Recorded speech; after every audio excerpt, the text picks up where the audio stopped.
திருப்பாடல்கள் அதிகாரம் 3. காலை மன்றாட்டு. ஆண்டவரே, என் எதிரிகள் எவ்வளவாய் பெருகிவிட்டனர். என்னை எதிர்த்து எழுவோர் எத்தனை மிகுந்து விட்டனர்.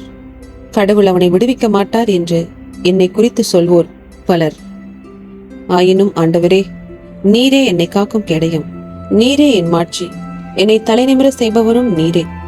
நான் உரத்த குரலில் ஆண்டவரிடம் மன்றாடுகிறேன். அவர் தமது திருமலையிலிருந்து எனக்கு பதில் அளிப்பார். நான் படுத்துறங்கி விழித்திடுவேன், ஏனெனில் ஆண்டவரே எனக்கு ஆதரவு. என்னை சூழ்ந்திருக்கும் பல்லாயிரம் பகைவருக்கு நான் அஞ்ச மாட்டேன். ஆண்டவரே, எழுந்தருளும். என் கடவுளே, என்னை மீட்டருளும்.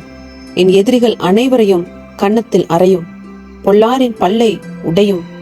விடுதலை அளிப்பவர் ஆண்டவர், அவர் தம் மக்களுக்கு ஆசி வழங்குவாராக.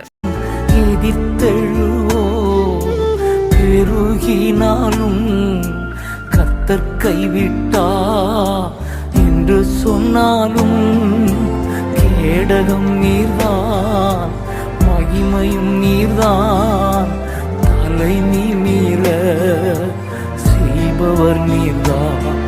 என் கேடகம் நீர்தான், மகிமையும் நீர்தான், தலை நிமிர செய்பவர் நீர்தான்.